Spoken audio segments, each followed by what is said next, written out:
Let's talk about something often framed in terms of intimacy or trust: unprotected sex.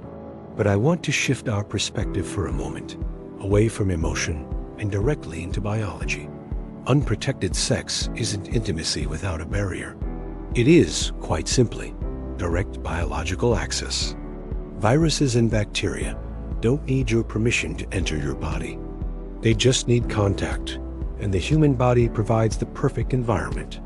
During unprotected sex, pathogens can enter through several pathways.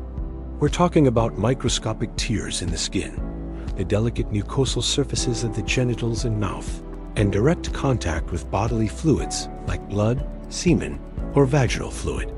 Once inside, their spread isn't symbolic. It's not emotional. It's purely biological, and it can be incredibly fast. First, HIV, which leads to AIDS. When HIV enters the body, it targets our immune cells, specifically the CD4 T lymphocytes. It doesn't kill them right away. Instead, it hijacks the cell's own replication machinery, turning it into a factory for more of the virus. This process can go on for years, slowly dismantling your immune defenses from the inside out. As the immune system collapses, the body becomes vulnerable.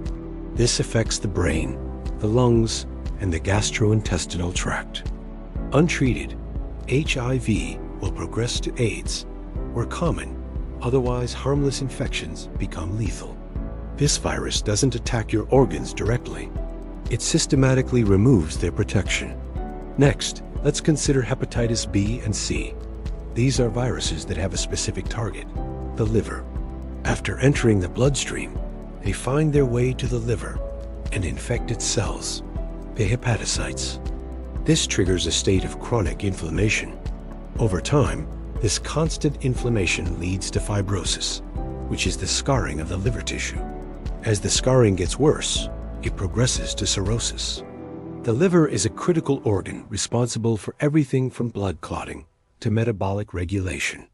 When it fails, the consequences are severe, including liver cancer. A terrifying aspect of hepatitis is that symptoms can be absent for years, while the damage continues silently in the background. Then there's herpes, caused by the HSV1 and HSV2 viruses. Herpes gets in through direct skin-to-skin contact. It first infects the epithelial cells on the surface, and then does something very clever. It migrates into the sensory nerve ganglia bundles of nerves near the spinal cord. And there it stays, forever. It establishes a permanent, lifelong residence in your nervous system. This means that while it primarily affects the genital or oral skin, it's technically a neurological infection. This is why it can cause recurrent, painful outbreaks throughout a person's life. And for newborns, it can be extremely dangerous if transmitted during childbirth. There is no cure for herpes, only antiviral medications to suppress its activity. Let's move on to HPV, the human papillomavirus. This is an incredibly common virus that infects epithelial cells. In most cases, the immune system clears the infection on its own without any long-term issues. But some high-risk strains can persist. When a persistent infection occurs, the virus can alter the way cells divide, causing them to grow uncontrollably. This is what leads to cancer. HPV is the primary cause of cervical cancer, but it can also cause cancers of the anus, penis, and even the throat. The frightening part is that the cancer can develop years, or even decades, after the initial exposure to the virus. Another one is syphilis.